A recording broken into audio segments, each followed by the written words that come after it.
Assalamu alaikum, good afternoon listeners. It's me Sulaiman Ben Sware coming back today to redo the program we started yesterday, but unfortunately due to technical fault we could not share the program. I had to delete that program. But bear me a minute, let me share this video and we can start the program.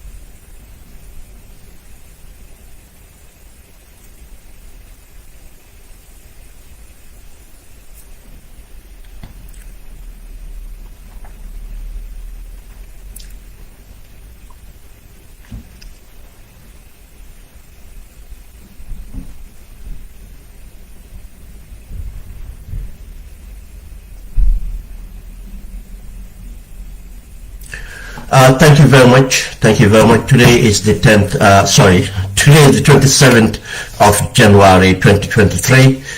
Time just gone 10 minutes past 3 in the afternoon in Birmingham, England.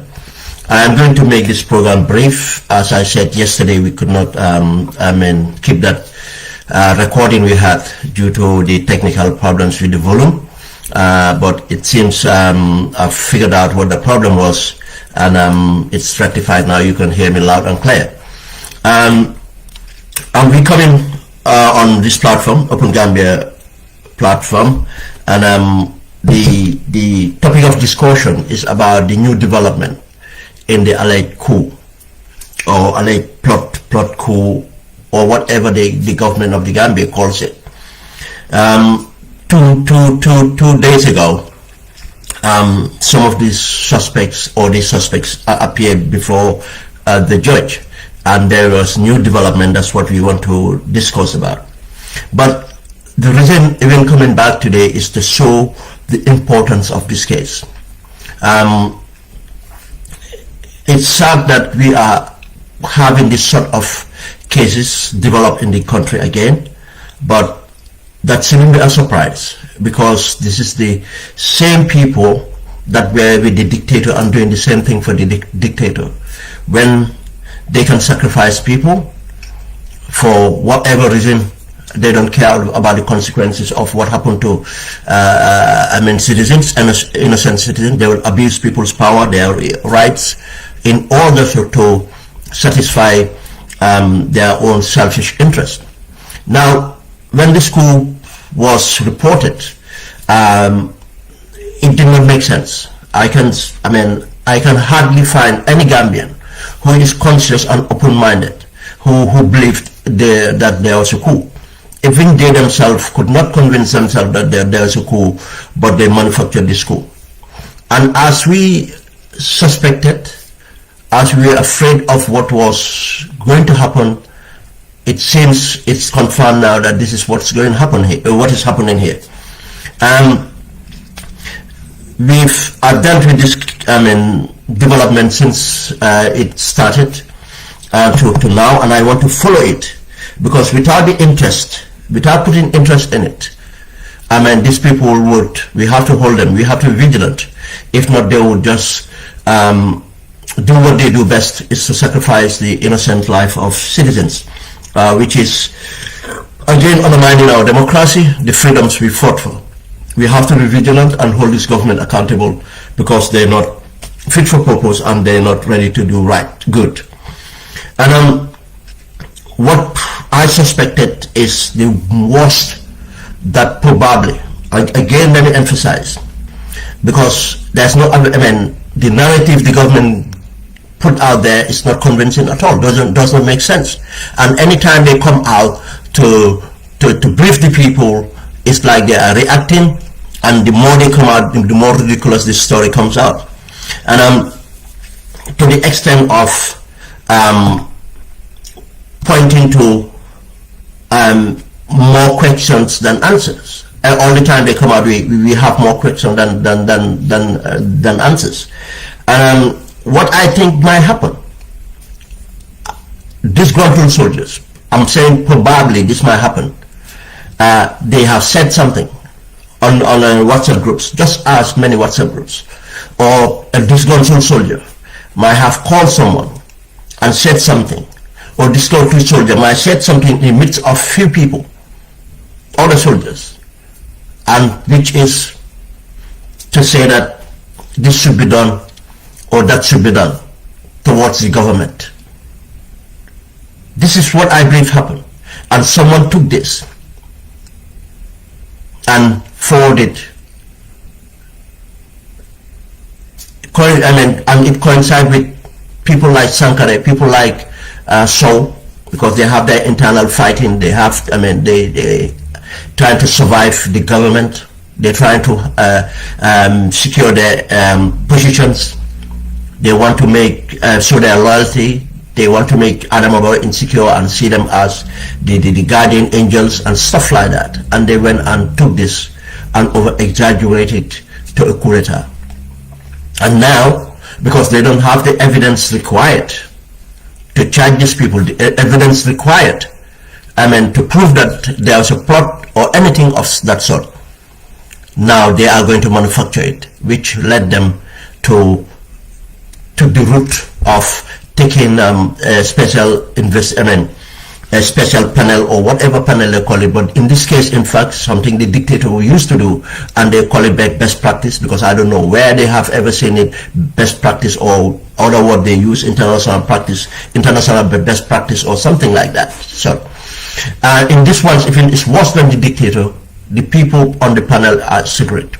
When to the extent of secrecy, in that aspect of what, where's the transparency? How can we hold them accountable?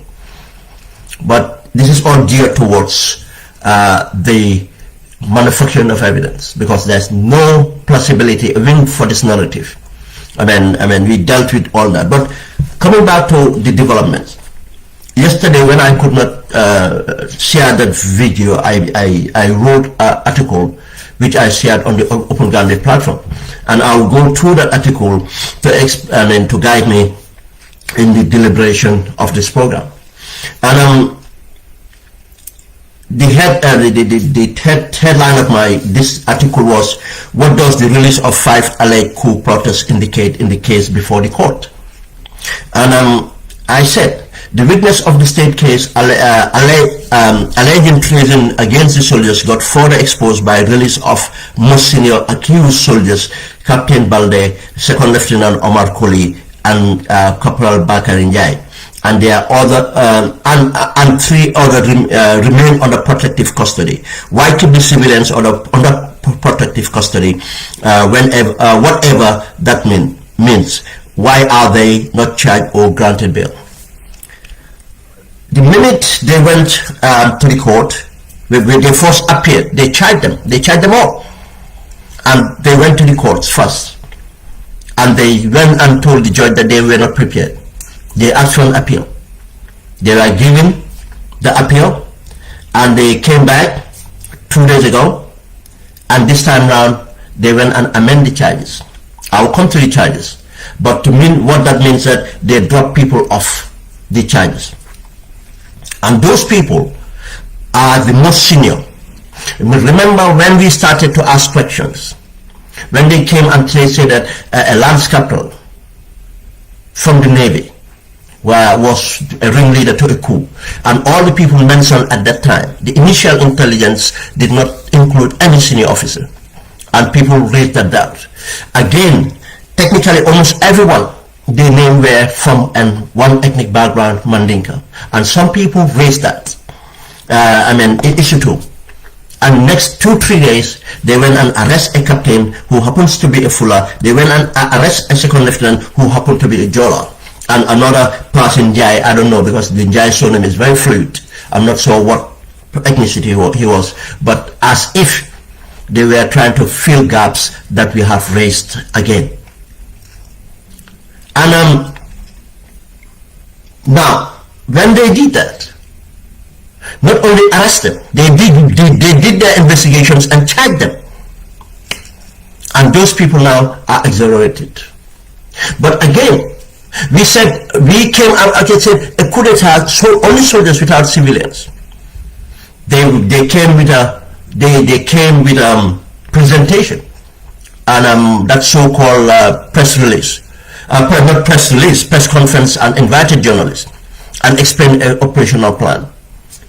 When they give the operational plan, the alleged civilians are involved and others. And after that press briefing, they went and arrested 2 brothers and a police officer for concealing, and later those people too were charged, and these people are exonerated. When I wrote this article yesterday and published it, and these people now, they said they are put under protective custody. They said 3 others are put under protective custody. It is interesting to note that when they said 3 people, they name all the suspects who are charged, all the suspects who are the other suspects who are released, but the suspect under protective custody were not named. That's a red flag. Now, but because we knew, we had the names given to us before, that these 2 brothers were arrested for concealment and charged for concealment, we would know that these 2 brothers would be among these people put under protective custody, and there's another person put under protective custody. And I said in the article, why protective custody? I am not sure the legality of this. I'm not a lawyer, but I know it has been used once in the First Republic, and this was in the surrounding of the abortive coup 1981. But Yahya Jammeh, I'm not sure even Yahya Jammeh used this before. But now we are understanding that these people put under protective custody, and the people released for that matter, who are not charged, or whose charges who they exonerated, meaning that they have no role to play in the coup. Some of them, I don't know how, we're still trying to get the exact details. There's an allegation, let me emphasize, there's an allegation that these people are housed in a hotel, and they are trying to induce them for them to come as a prosecution witness. What prosecution witness? If they cannot charge these people, If even they wanted them to be prosecution witness, then these people must have been involved in that conspiracy, and they should have been charged. And then, and make it to the court, knowing that they were charges, but they will come as state witness and negotiate for whatever they need to negotiate. But again, this is the typical thing I've been raising, and many people have raised. When we said this so-called investigation or secret investigation might bring out a witness, as in the case of Rujabi Gassama and the case of Ibrahim Amari. Remember, these two names were people that fabricated. The dictator they fabricated with the SIS, and others fabricated that Lang Tombong and many other people, and even the CDS today, who is in charge, were planning a coup. And they came out as star witness, but we recently realized that they fabricated everything, and they were paid, and and that's what happened. Now it seems the same thing is happening here. If we confirm, and we have to, it's so important to put it out there. We cannot even wait to verify it. We have to put it out there, because only by putting it out there we can verify it. Because they are criminals, they are liars. And this is so important to expose everything, because they are not transparent. The word protective custody and the lack of lacking to put their names out there, it's a red flag. Then if I have any information that pointed out that something else is there, it's plausible enough to put it out there to be verified. For Gambians to verify, and Gambians to aware, and let them know that we are aware of what they're doing in order to protect innocent citizens. As I said, I will never support an overthrow of a government that have a democratic space. Let's use the democracy to solve our problems. They have enough space to do that. But if citizens commit a crime, charge them for the crime they committed. But don't go on fabricating crimes to satisfy whatever you're looking for. That's not fair. Now I continue to say, why charge them with one of the most severe crimes, treason, in the first place, just to drop the charges at the beginning of the trial? Does this prove that that state operative or agents fabricated the entire coup allegations? From the initial rumor and announcement of the coup by government spokesman Ibrahim Sankare, any conscious, independent-minded person doubted the allegations. Not only Gambians, non-Gambians doubted this story. Now, what I mean here, I know that investigation might happen, you charge people, and later you come across new evidence and then amend your charges and so on. We know that. I know that for sure, that this is happened and is permissible. But this is not the case in here. These people charged, they were already charged for the most serious crime, treason. You don't go out and charge someone for treason without material evidence, because you should be certain that these people would be taken to court. These people would be likely found guilty because of the evidence you have, and that evidence should be beyond reasonable doubt. Beyond reasonable doubt. You don't just go down there and charge them. In the first place, when they charge them, they have no evidence. And we said that they could not even link these people.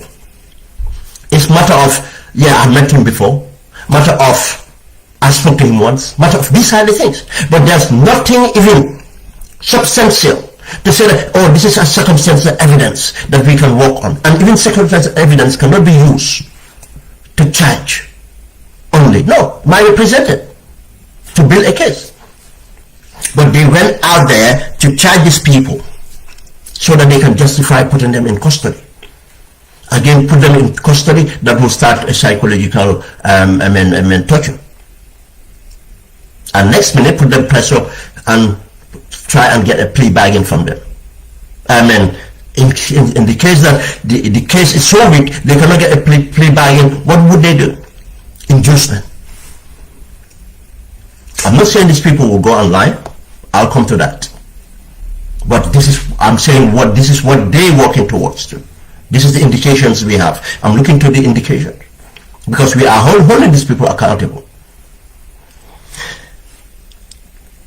This is the only reason they will be charged treason. If you charge someone treason, you cannot just turn around and to appear in court and say, oh, okay, they're exonerated. What evidence did you look at in the first place? This is a serious charge. You did not charge the person for trespassing. If you charge someone for trespassing, you might say, okay, we just give up the case because it's just a, minor infringement. If you charge someone for something, you might come across, you might charge someone for holding, receiving stolen goods, and later find an evidence that really convinces you, no, definitely it was not intentionally, there's a reason to believe that he was completely innocent of this case, knowing that it was stolen. That evidence, and you come and drop the charge.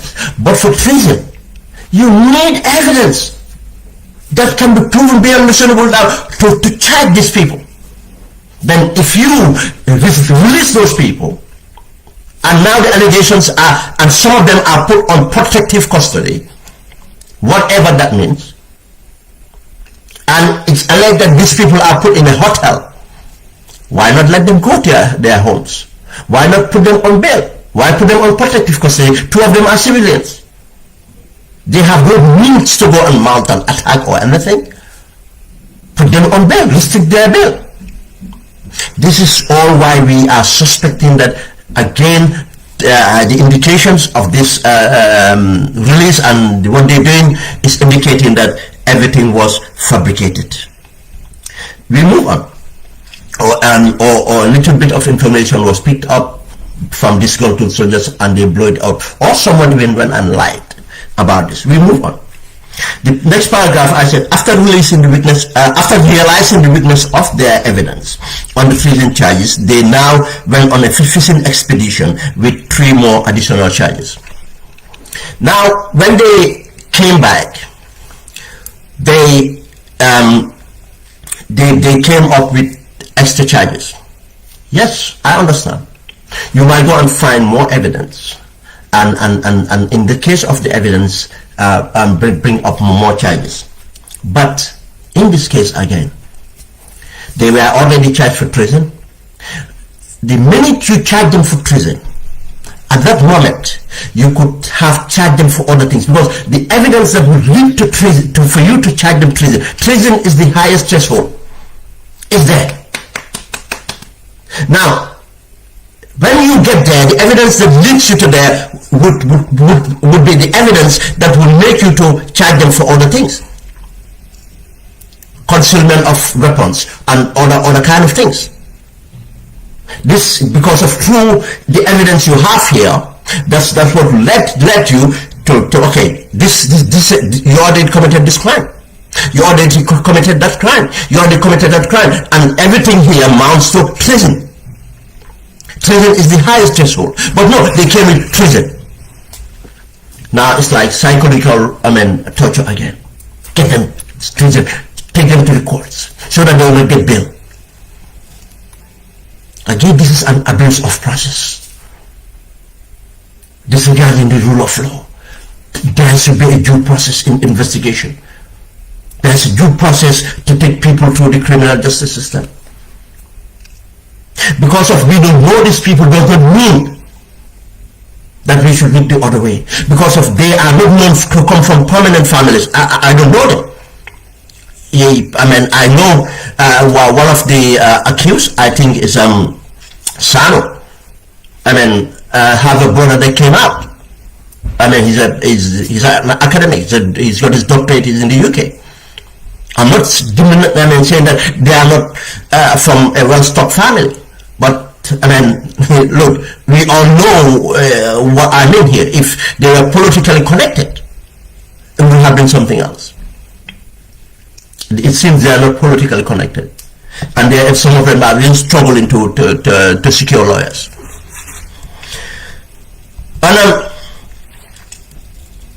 they went on to add other charges: concealment of treason, conspiracy, and for incitement of mutiny.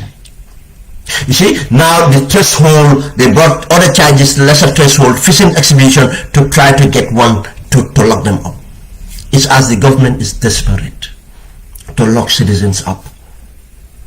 You see, if you already go out, they went out there and already announced that, oh, it's a coup d'etat and everything. Even the army did not believe that.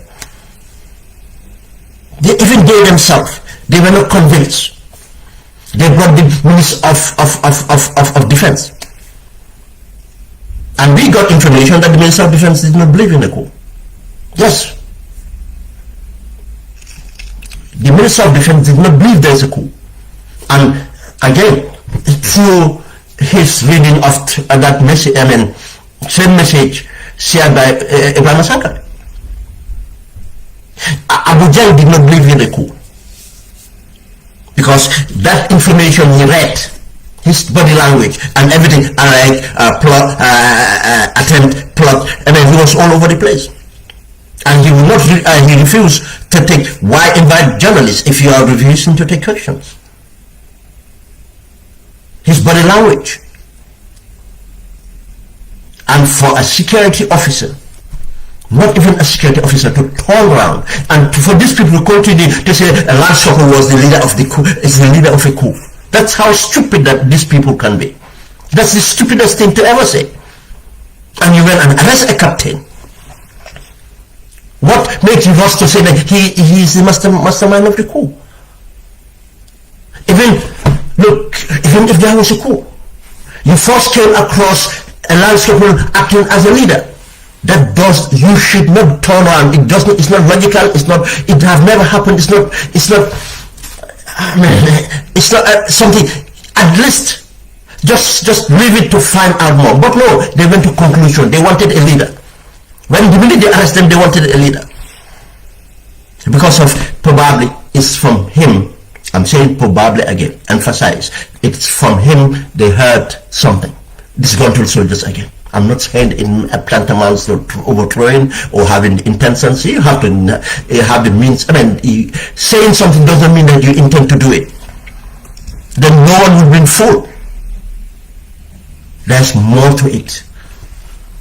Now, this charge is what they're trying to do. It's a fishing expedition. Now mutiny. Now this is why we have to be very careful. Now let's see if this government bring out any of these people so already arrested, and they have witnesses. They put. I'll come to the witnesses. The other witnesses already they put together. And these witnesses, if they will come in and tell you this. I'm telling you what they're going to do. Oh yeah, I had this or I was told this. That's what they're going to tell you. They will not tell you anything they have attended, anything they have seen, or anything else. I was told.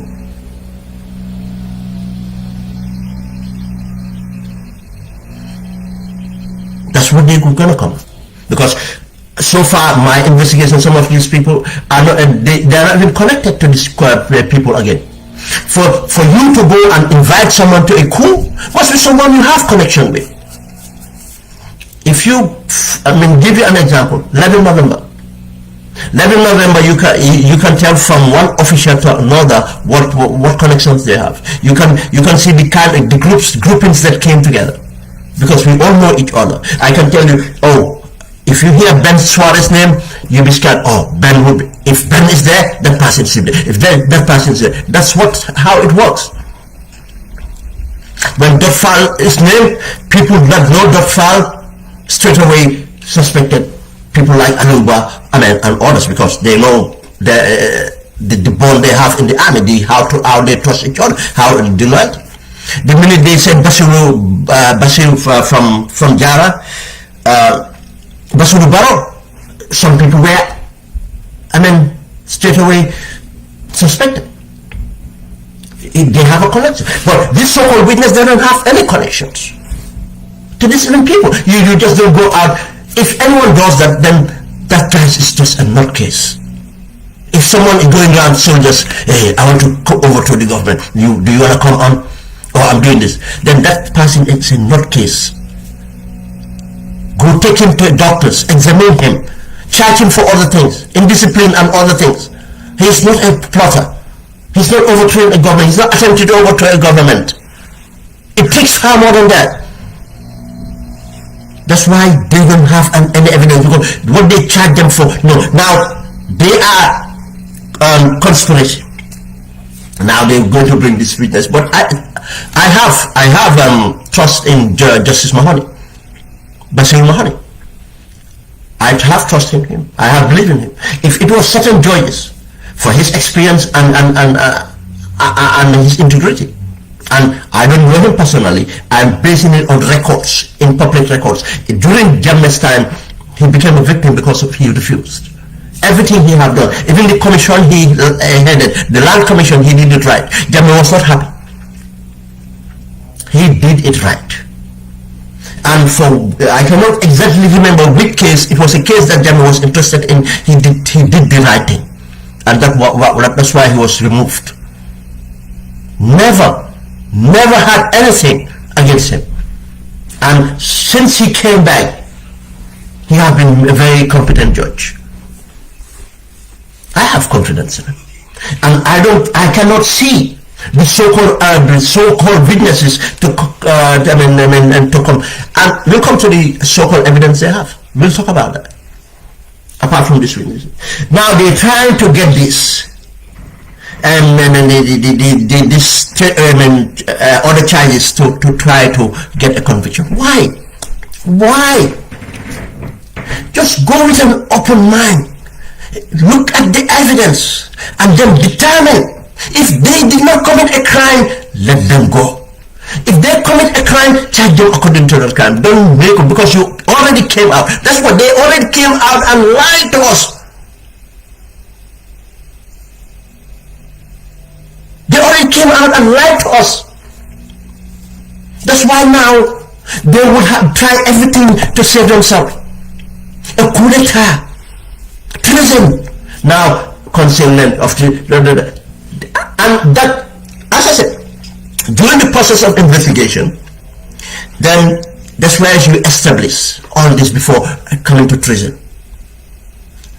What did they do? The movements. What movements? Then they will have committed other crimes in the process to get into, determine, these are the evidence that you collected, determine, okay, now they've committed treason. But before you get to the treason, you must have uncover this, uncover that. And this is what is going to build your case in material evidence and other things to come up. But no, you just start now fishing out, looking out for witnesses and to conspire. Oh yes, I had this, or I had that. I could not see this good. That's why they went on to do this so-called secret panel to investigate what. Already you have charged these people, why form a secret panel again?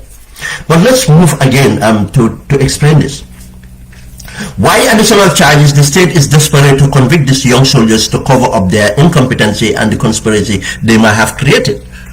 Now, that it might be just matter of incompetency, because if you know the character of what you call it, the government spokesman Sankara. But if you know his evilness, you will know that he would do anything to secure his position. If you know Saul, we all know Saul. The TRRC, if not, do not even do a good job in decoding who Saul is. But we know why he stayed as long as he stayed to get to the level of permanent secretary in Jammeh's decision, from a junior operative to permanent secretary the time Jammeh was coming out.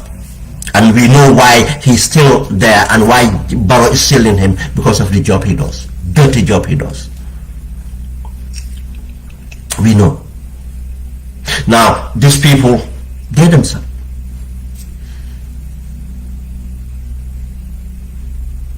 they know the reason why they're doing this. But there's no evidence that nobody could be convinced. Now they came and made this big, loud, serious allegations against citizens, undermining the democratic the credence of the country, undermining the consumer and investor confidence, terrorism, height of terrorism, or coup d'etat was about to happen. We arrested these things, big it up. And you look at the details, and people just shrugged it off. But no, we should not study it because people are under custody. They're trying to, wreck their lives. As I said, it might only be disgruntled soldiers on WhatsApp group chatting of whatever it is. It might be a disgruntled, confused soldier walking around and saying things. That does not constitute to be overthrown or plotting. That man's head needed to be examined. Details have to be looked into. Does he have the means, and does he have the, and on other things to constitute the intent? This is what goes through a court. We need material evidence. If not, the trial will fail. And this is not new. This same government arrested 9 soldiers, all one ethnic group, Jolas, in 2017, and accused them of wanting to overthrow the Barrow government. They took them to a sham court-martial, and they found them guilty for treason and life imprisonment, or sentenced to death, or whatever. Guess what? And I said from the beginning, no. Charge them for something else, but that is ridiculous. What happened? They went to the High Court. It was kicked out. Didn't we learn anything? And the same people coming out accusing soldiers again of this serious crime, even this time, even very junior Lance Corporal, who doesn't even have a control over everything. He's just to assist the corporal. Let's move on again. And these people, the treason. Let me just read the paragraph again. After realizing the weakness of their evidence on the treason charges, they now went on a fishing expedition. With 3 more additional charges, which is concealment of treason, because they already charged treason, conspiracy, and for incitement of mutiny. Charging the remaining 5 suspects in custody, namely Lance Corporal Sana Fadera, the alleged ringleader, Petty Officer Jibril Dabo, Corporal Ibrahima Sano, and Corporal Oman Jai. These are the lowest rank you can ever have. What we call Guinea Kobo and Nyare Guinea Kobo. Technically, if it is even an effective condition, he can only command 7 to 12 to 15, depends what sort of battalion size you have. But a section is about 8 men and soldiers to 12 or 15, depends. In some mechanized things, you might have an infantry that nowadays that you can have a gunner, which is support weapon, and you can have another person with a anti-tank, or what people call a bazooka and other things. And in those cases, in most cases, 2 people will be operating it. Someone who supports help carry ammunition and support and so on. But in many cases, even 9 people can constitute a section. Section commander, section twice, a corporal, a lance corporal, and few other privates. How can that person ever influence anything and do anything? What access does he have? Now, as I said, they went back to the drawing board. The same people they arrested initially, now that's what they hold on. Now they're trying to get other people to come out and be witnesses. While additional charges, the state is desperate to convict these young soldiers to cover up their incompetency and conspiracy they have created. To prosecute this case, the state intended to call 9 witnesses and tender 4 exhibits. The witnesses are Captain Mamat Job, Sergeant Karamo Jata, Major Lamin Jai, Yaya Marong, Sehu Gazama, Captain Modu Wali, Mustafa Jabi, Sanusi Dabo, Jali M.I. Senghor, police. This information credit to Kex News, that's where I get that bit of information about the witnesses. Now, again, now you have, just look at the scenario. People who understand the military, how it works, or service, how it works. You have couplers and lance couplers organizing a coup. And now you bring in majors and other things that they are your witness. Witness to what? What have they witnessed? That they were consulted to overthrow a government? Captains, majors, and everything else. And be very careful. This is the problem we have, the lack of security sector reforms. How many people got there? Go and find out how many people are carrying those pips. Call them captain, majors, generals, and everything. They are not worth nothing. How many of them? They did the same thing, to lie, to grease up the polls and do everything to be what they're there today. Go. That's why we don't have security sector reform. The mindset is the same thing. And people would still lie to be something. I'm not saying these people are going to lie. That's why be careful for that. We have to raise that, because we know the culture in that services. It's not reformed. It doesn't make sense with couplers and lance couplers and bring in. Because if anyone is organizing a coup, they make sure they are the most senior, or they are the same rank. You don't bring captains and these things in a coup, in a service, and expect to lead them. To do what? And that must be the most stupid thing to think of. Even you dare go to a major, a commission officer, tell him, I want to overthrow, come and join me. What sort of testimony they're going to come with? It's going to be ridiculous. But I'm sure that the lawyers will get through this.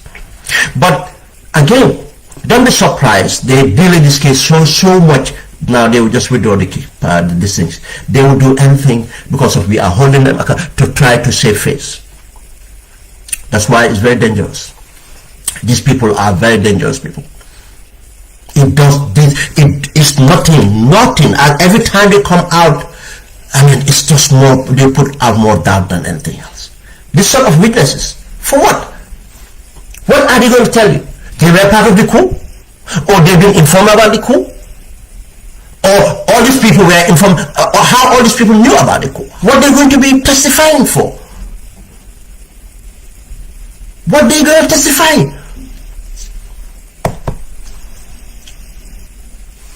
Fabricate? I tell you, the cross-examine would be interesting. Because already I cannot see. Oh, did they come to the mayor to say that, oh, we want to overthrow, we want you to help us get to the armory. We want you to use your company. Yeah, a major can be a company commander. 80 to 150 men. Use your company to attack the State House for us. Use your company to seal off Economic. Apparently they said seal off. I don't know how they're going to seal off Economic. When Economic have a base in Bakau, Economic at the airport, they're going to attack the airport, and Economic have their multinational force. They can ask for enforcement. How are you going to seal them off? And the police officer, did they tell him, okay, we want you to go and arrest the minister's force? What? If anyone's family is in these witnesses, tell them to go and tell the truth. Tell them to go and tell the truth. These things are going to be televised. Their names are already mentioned, and whatever they do is going to haunt them. Let them tell the truth. Let them tell what they know. And that's fine. But let them not go out there to put people in trouble. I continue with the article. I hope these witnesses aren't result of the secret investigation panel ready to conspire with the state to convict the suspect. I hope they are not from the secret panel. Again, that will be determined by the defense. I hope the witness will testify based on the truth and nothing but the truth. Without collaborating evidence, their testimony would be useless. You cannot charge people for treason, concealment of treason, and mutiny and everything when there's no material evidence. How come the exhibit they're talking about? So far, what we know about the exhibits are WhatsApp messages.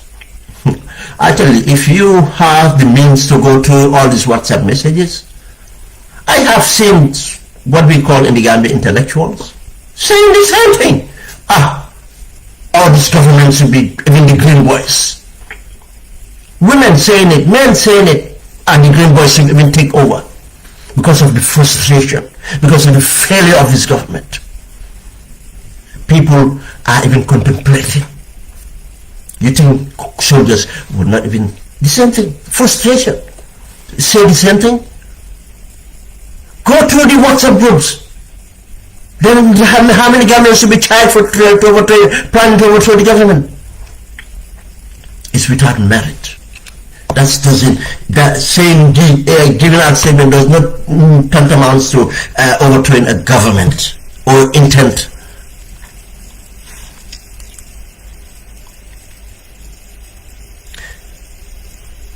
Just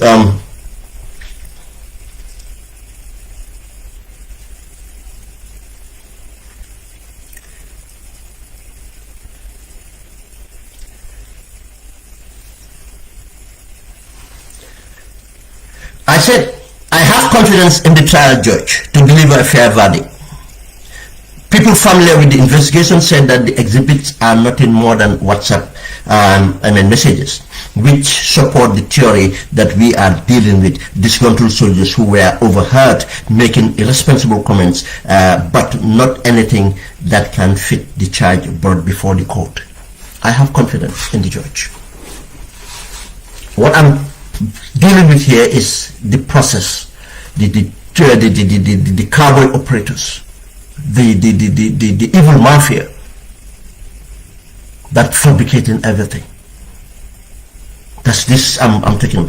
Now, all the exhibits we know of are WhatsApp messages, and it support the theory here. That's why they went and got people from at random, bringing them as witness. And again, that's why they got those people under protective custody, allege that they are housed in a hotel trying to induce them to come out as witness. But without material evidence, how are you going to do this? How are you going to do this? It's not only wasting the time of these people, but making them suffer. They are from families who are struggling. Every family is struggling right now, I'll tell you. Now, if I imagine, according to rumors out there, when they did inquiries, I don't know how much they paid for the legal listing. It was $500,000. That's what Watson Gambia said. Giving $100,000 is too much. Where are they going to get that from?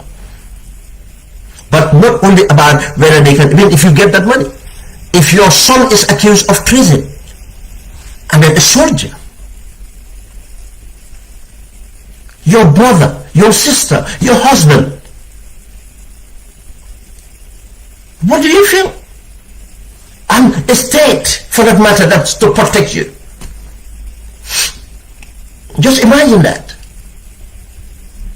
That's why we should be very vigilant and give support to these people until they are proven guilty. Until they are proven guilty. But we should not just condemn them. We know the people we're dealing with. We know the government we're dealing with. We know Saul, we know Sankara, we know these people. All around them. Nothing have changed. They are at each other. There's nothing out here. And what we have feared, we have seen that happening. Now allegations of inducement, of putting them under protective custody. And I said, they have not even named them, they give their names. And that's a red flag. The next paragraph. Unfortunately, some political parties, like the UDP, I was very disappointed to see the UDP coming out to condemn a coup. We should be critical. As the senior opposition party, should be very critical. Don't jump. Especially when one of your members, executive member, was arrested.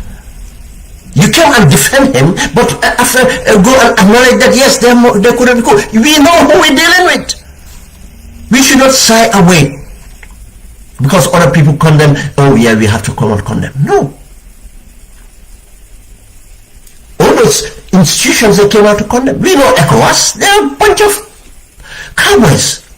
That's what they do. Last time it was Bissau. That was a lie. There's no authentic coup in Bissau. You see, because Bissau knew what they were doing. They went and fortified the president's red palace or office or whatever it is with Senegalese commandos and royalists, tribal royalists of the president. What did they do? They ruled in innocent soldiers, telling them, we need reinforcement, we're going to be attacked. When those people approach, they opened fire on them. They massacred them. And that's how it was framed. And they already went and arrested people they wanted to arrest because it was all about a drug cartel. The president was involved. We covered this before about the plane that left the Gambia, that plane that they bought from Kuwait, some Gambians this thing, and the president himself said he knows. The Bissau president said he knows the owners or they're Gambians, they are friend of the president of the Gambia. This on the internet, go and Google that. When the Bissau parliament came out to hold the president accountable, the presence of the plane that flew from the Gambia into Bissau airspace, and that night the Bissau civil aviation was not expecting that flight from the Gambia. The security at the president's palace called the civil aviation and asked them to authorize the landing of the plane from Kuwait. Go and Google the story. Civil aviation did that, but the intelligence got involved. And the plane was impounded. The president sent special forces from the presidential palace to overrun the intelligence, move them out of there. And that night, bags and bags, whatever was taken out of there. Within 24 hours, 2 people mysteriously were killed and silenced. The Bissau Parliament took over the opposition in the Bissau Parliament took the case up. The international drug law enforcement officers were allowed. I forgot the organization. They to come in. Everything was clean. They didn't know what it was. Drugs, arms. Now it became a problem with the president and this tick attack. And the president came out. The cartel was trying to overthrow me. Similar to what happened in Haiti. We have to we have to be very careful. Similar to what happened in Haiti. Saying that, they were trying to overthrow me. No, it's a lie. He went and colluded with Senegal. Again, the Bissau president was in a corner because he went and negotiated with Senegal to allow Senegal to demarcate the territories, boundaries between Bissau and this thing. And those boundaries have potential of oil blocks.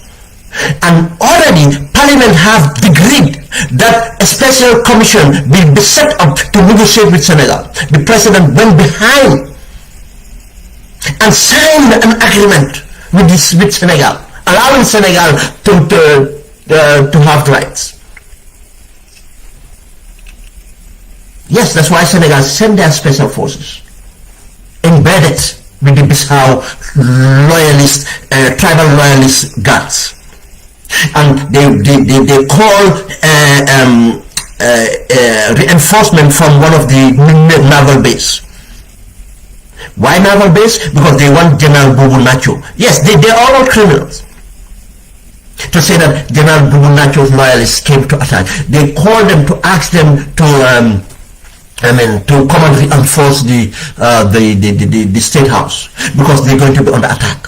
They got information they're going to be under attack. Those people approached the state house, they opened fire on them. They massacred them. And they pretended by staging it and at the same time firing at a part of the building. And next minute, the president came out with all these generals around him. Survive is a lie. If you fail a coup, 24 hours, I'll tell you, you still would not have the audacity to be showing off like that. That was a lie. In the same premises, that was a lie.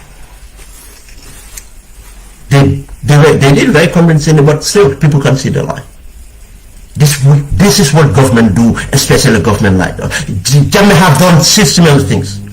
The case of Lantombo Tamba is about drug trafficking. It's nothing to do with Lantombo wanted to overthrow Yajame. That was a lie. But you see the fabrication? They got witnesses up to Bissau. These people are trying to do the same thing. We should be very vigilant. We know people we're dealing with. There's no change in the country. Now, it's unfortunate some political parties, civil society groups, and ECOWAS came out prematurely condemning a coup that the government struggled to even provide a plausible narrative for. Not to talk of details or material evidence, and even the army refused to acknowledge. That was a disgrace. That's a disgrace. UDP as a leading opposition should be very strategic, should be very critical, not just to jump. Because a government like this, if you don't hold them accountable, they take it as an endorsement. And people's life will be at risk. Sabali, two things. They tried. You think if Sabali was not lucky, if one of the people these people they arrested, if one of them, especially so-called leader, had a full number of Sabali in his phone, you think what was going to happen? They tried to manufacture evidence. You think if the youths and those supported Sabali did not stand up to say that they're going to demonstrate? You think the government would have tried a way of getting out of this? They tried a way of getting out of this. It's a lie. That's the way they use the Super Islamic Council.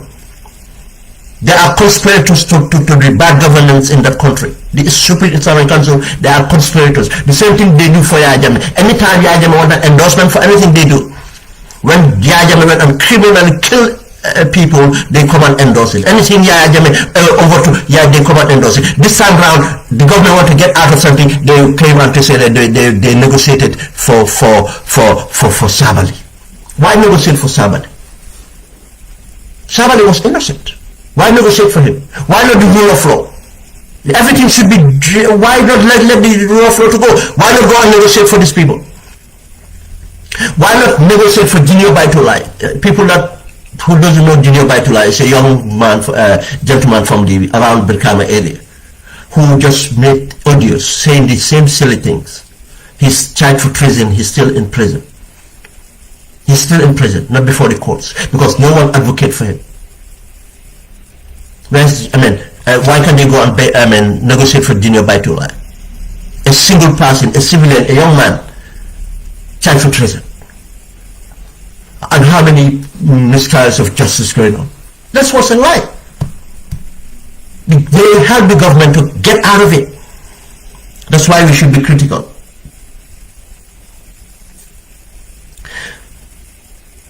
This naive pronouncement encouraged the government to double down. With the various press releases, each statement they gave became a reaction to fill the gaps missing from the manufactured conspiracy.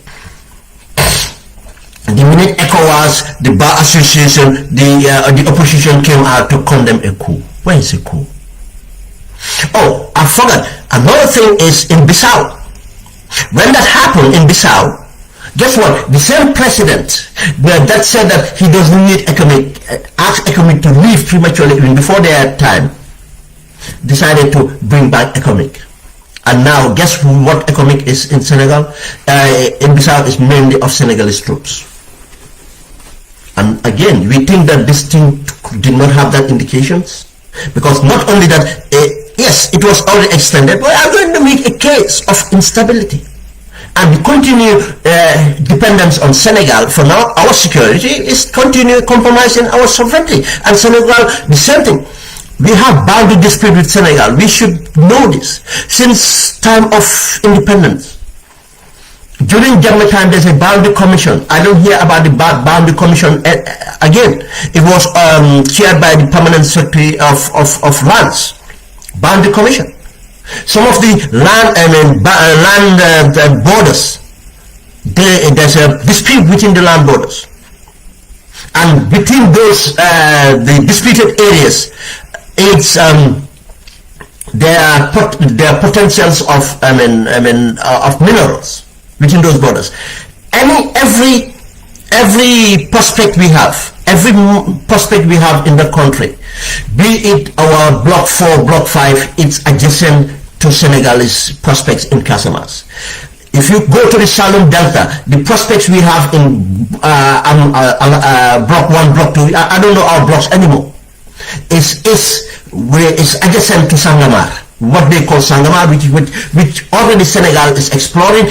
We have blocks adjacent. And you go further up, we have three or something, which is adjacent. That's not only adjacent to other blocks in Senegal, even adjacent to Mauritania. Yeah, we have boundaries with Cape Verde. We might be a small sovereign nation, but we are strategically positioned. There are a lot of potentials. And if we compromise our security, because of the failure of security sector reform and everything else, dependent on the so-called economy, which is of technically Senegalese interest now. Just as they do with Bissau. You see, Bissau is using the CFA. Let's go on. You see our airport. Look, we have to think of national security very strategic, critically. Our seaport is gone. Our airport is going to go in the same way. We're going to talk about that another time. But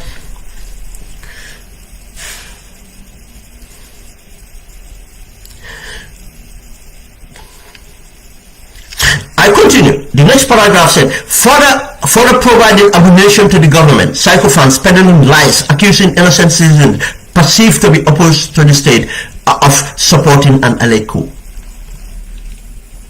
Yes, we see there are some nonsense. The so-called, useless people living in the diaspora here, especially in New York. Almost 3 decades in New York, still expecting government handouts and going out to lie, to name people that yes, they are the people in the diaspora, so they are supporting the coup, they are financing the coup, to the extent of naming, I'm not going to name that person, naming someone that he's the financier, trying to point to some of us like us, because the government created this thing for you, and they want to, they're the mouthpiece of the government. The same people who said they supported PPP before, same people that came to say they supported APRC before, same people that now supporting Barrow. We all know who they are. They only support a person in government for obvious reason. But you think any sane person would be living in this diaspora with the opportunities we have, staying here to support a government because of handouts? But they have them in the country too. The likes of Samsa are coming out lying, giving so much oh yeah, it's a mutiny. Now you see they put a mutiny charge on it, or it's not a coup d'etat, in fact it's a mutiny. Oh yeah, I know what these things. That's why they wanted to start from the naval base. What a naval base? We don't have a naval base. We have Wafin Yago with boats, not even well equipped. Technically, the Gambian soldiers are disarmed. I don't want to get into certain security details. Technically, we are disarmed in our whole country. You think if Gambian soldiers were what they are sold, there would be a position in Kamilai and everyday Senegalese soldiers coming out to kill our people? You think if they are not disarmed, technically disarmed? You know, you have to understand what disarmament means. It means a lot in military terms. It means a lot in military terms. It's a mechanism. Not only about taking your weapon, no. You can have a weapon and you still disarm. It's a technical mechanism applied. You think almost a company or God knows, either a battalion in Foni, And every day Senegals find drones in your country and firing at civilians. And you say that army is, some part of those army want to overthrow. Nonsense. The state brought up these charges to justify holding the accused under detentions while establishing their secret investigation panel to manufacture evidence or produce a fake witness to testify against the accused, similar to the dictator using Rujabi Gassama and Ibrahim Amari. I keep making this point since this rumor came out. This is the likely theory that is going to happen. The theory is maybe disgruntled soldiers said something and the government is taking an opportunity for their own means. Now they are going to manufacture, they went through this panel. Now when I've been making this theory, when I looked at it, I said this is what is likely. There's no coup here. The worst is that they are disgruntled soldiers that said something. Yes, they can be charged for whatever it is, insubordination or whatever. I don't know the service rules anymore in that sense. But it can be dealt with in that level, but not treason. But now, this is what they went on to do. All these charges, they went and charged them, not that they have evidence to charge them, as refutable evidence, to be believed, beyond reasonable doubt. It's a criminal case, it's treason. They don't have that. If they had that, they would not have been dropping the charges in the first exonerating people before they get to the courts, through the courts. The courts will have determined that. They will have gone and test their case. They didn't have a case to test. But now, as I wrote this, they said those people put on protective custody, allegedly, they are housed in a hotel, being induced to come out as witness, just as Mujabi Gassama and Ibrahim Amari. People who don't remember Ibrahim Amari was the young gentleman that went and fooled Langtombong to say that he's related to Langtombong and lived in Langtombong's house, and came out and lied about that Langtombong have a meeting with all civilians and all these people, and they were talking about the coup, this, which was only, these are the people that Langtombong sits with every other day. They use him as a star witness. The same Ibrahim Amari who said that Langtombong sent him to Farafenni, to Reki Farafenni. A CDS will send a civilian to Reki Farafenni, send him to Yundum and send him to speak to the now CDS. You know, those stupid stories. They were narrated in a court in the Gambia, and they were convicted. This is the same system we have in. Let me just, be quick with this. I need to go.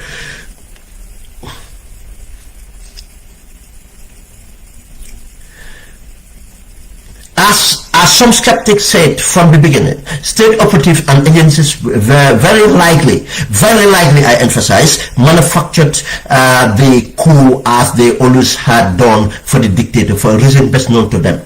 The state's lack of proceedings from the prosecution indicated that they are struggling to present a credible evidence to prove their case beyond a reasonable doubt to win their case. I've already dealt with that. Why still hold the rest of the alleged plotters in detention when the government is aware that they don't have the evidence required to produce before the court to prove their case beyond a reasonable doubt to secure conviction? I tell you, they don't have the evidence that can lead to the threshold of finding these people treason. They went on at their discharges, and still now they would hustle to do that, they struggle to do that. But they are desperate to do it because they came out with a lie. Because of why did they lie? Best known to them. Is it about to create an insecurity, to serve a purpose of what? Controlling power, can the state capture? Is everything. We can go on and go on, but I'll come to that. If we are, it was a proper government investigation should have been launched how this came about, and these people, the proper investigation to determine what they have committed, crimes they have committed. Let me continue the read the.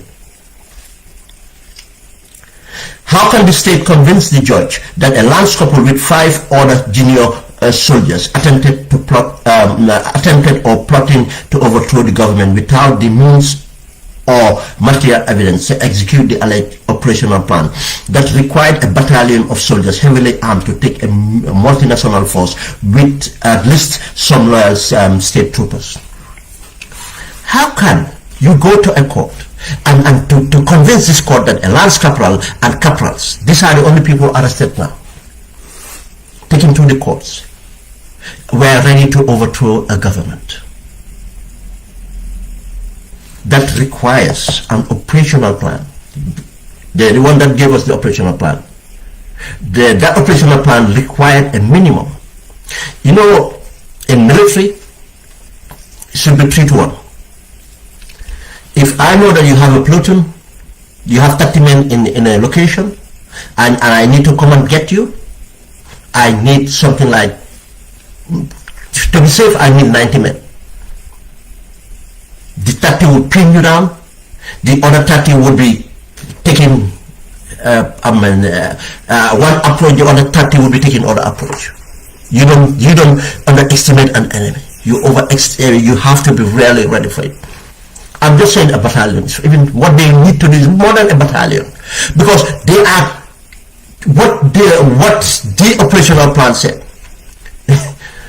is command and control. This level of command and control would need a rehearsal. You don't just do these things. For operations like this to happen, if these operations will be a contingency, part of a contingency plan for soldiers. It's something that you rehearse. We used to do rehearsals for scenarios. We have different scenarios. Oh, we intelligence that rebels are coming towards Khartoum area. This is scenario, and we operate on that. We have scenario of this. We have scenario of that.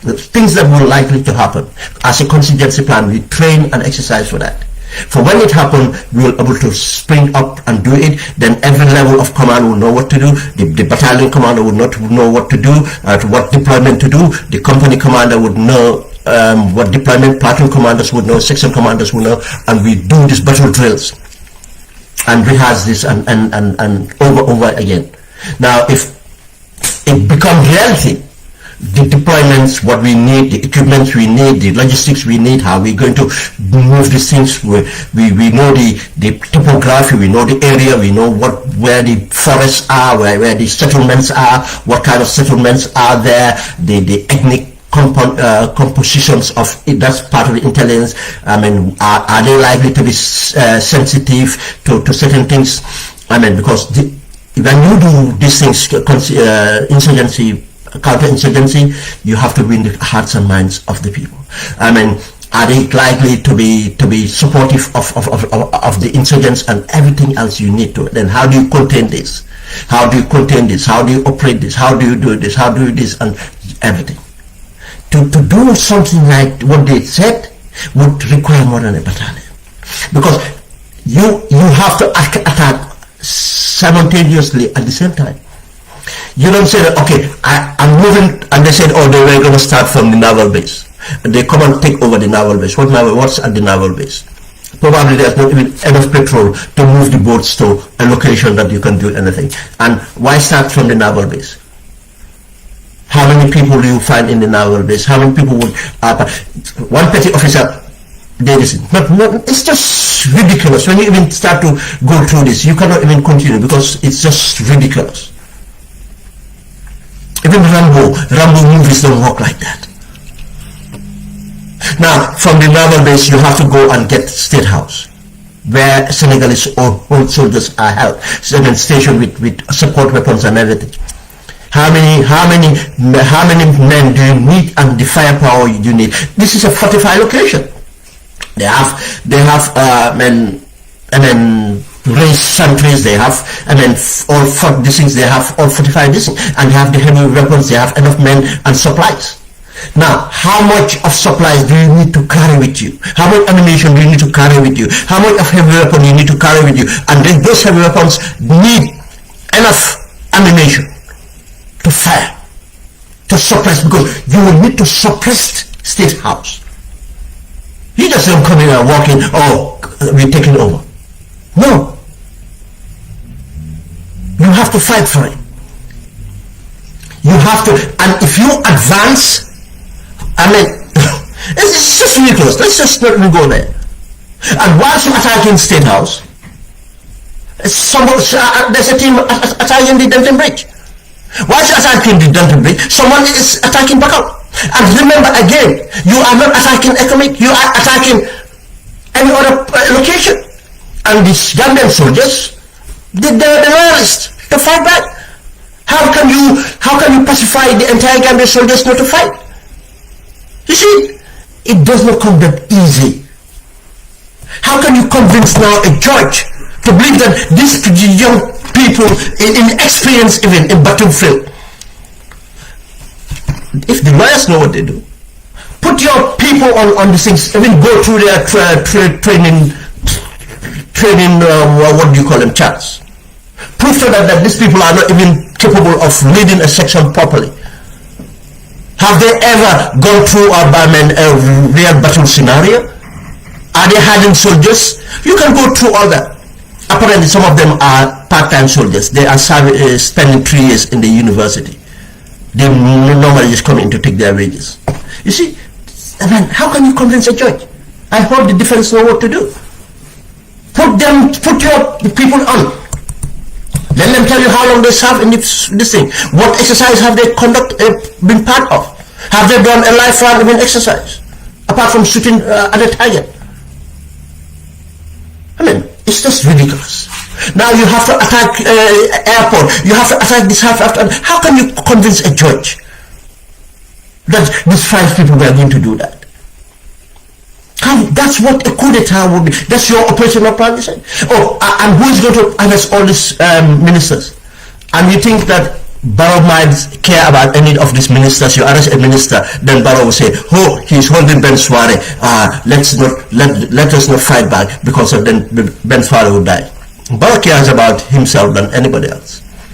Or the Senegalese will allow their soldiers to be pinned down, to be killed, because of some ministers are arrested. That's what they say. Or they're going to arrest ministers of Senegalese. The minute the State House is under attack, you know who they're going to call first? You think they're not even going to straight away? They have communicated to this thing, and it does not.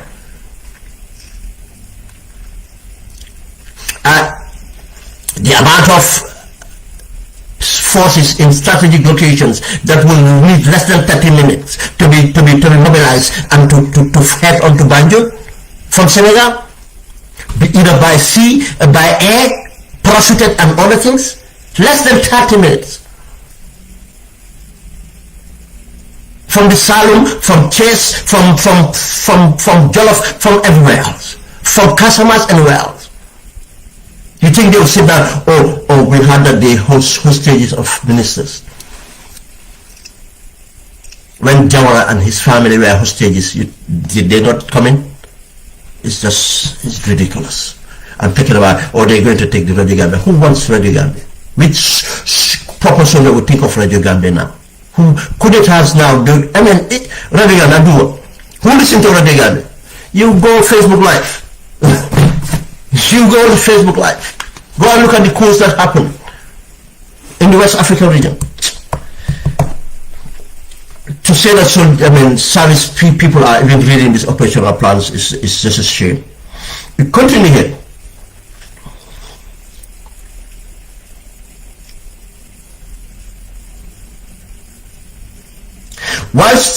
While still holding the rest of the alleged protests in detention, when the government, while still hold the rest of the alleged protests in detention, when the government is aware that they did not have the evidence required to produce before the courts to prove their case beyond reasonable doubt to secure conviction, how can the state convince the judge that a lance corporal with 5 all the junior soldiers attempted or plotted to overthrow the government without the means or material evidence to execute the alleged operational plans that require a battalion of soldiers heavily armed to take multinational forces with at least some loyal state troopers? Furthermore, how can the judge be convinced of a conspiracy to overthrow a government when the authorities are reluctant to name the alleged influential supporters and financiers? Because in their operational plan, they say they are influential supporters, or what you call them, civilians, politicians in the Gambia and in the diaspora, but they still did not name anyone. What they do is they lick the people they intended to go for. And we have people like Jamsar to come and name those people. That the other person, I don't want to even name the person in New York, over 30 years still, cannot feed himself or take care of his family. He expects government handouts. That's why every day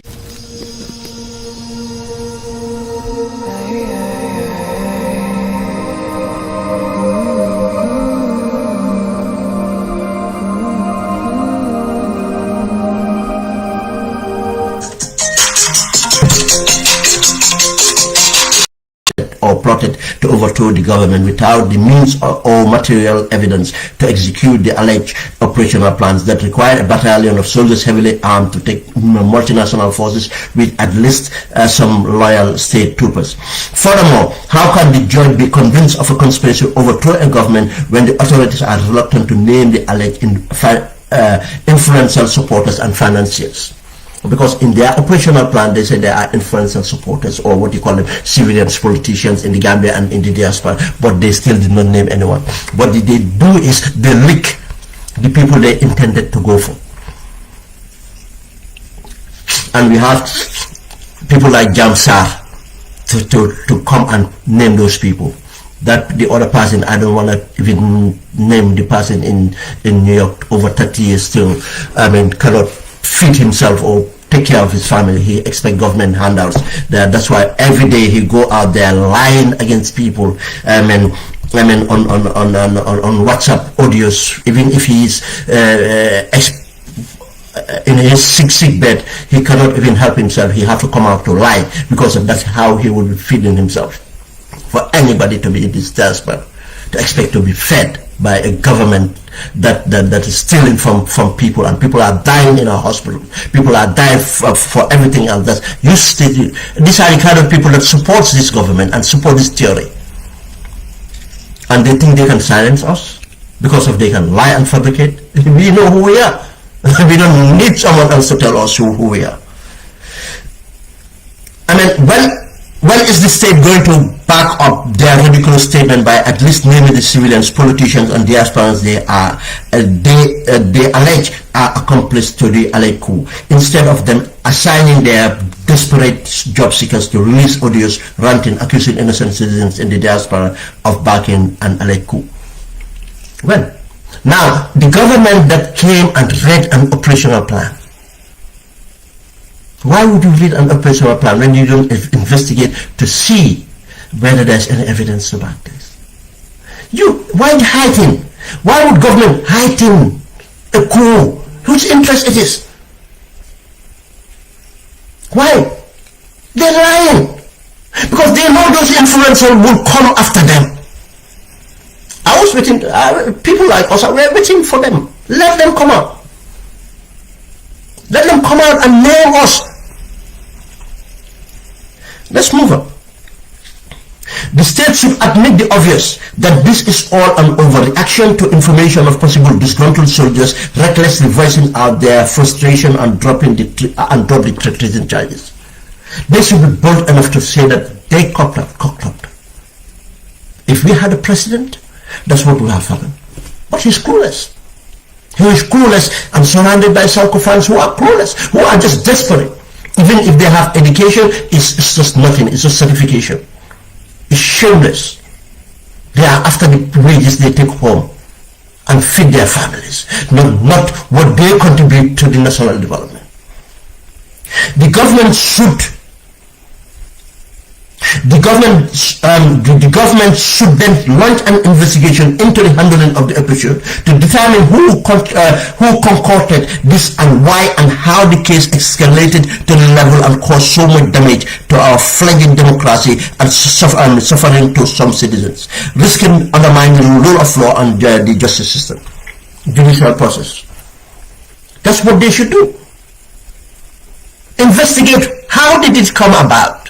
A president would have said, I investigate how to come out and fire them or take them to task. That's all it is. Disgruntled soldiers. I hope political parties, ECOWAS, and civil society groups, especially the Bar Association that came out to condemn a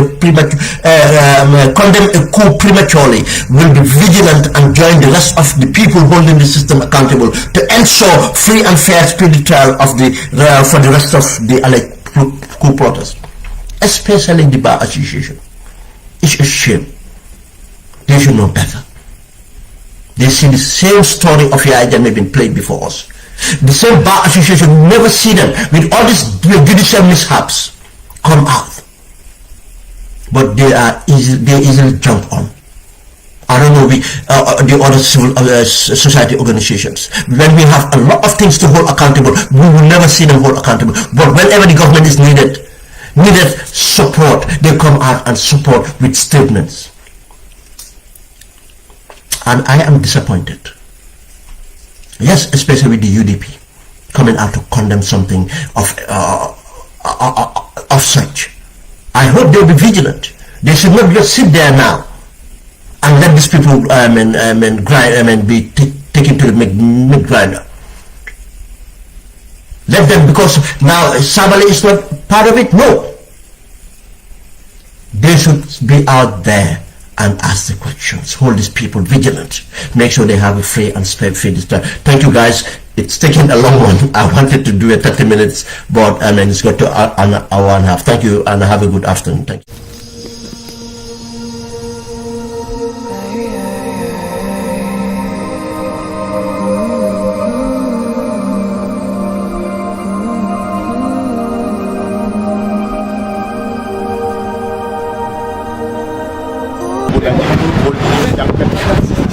Sabar. Kemarin sama. Saya mau amal manjir aja.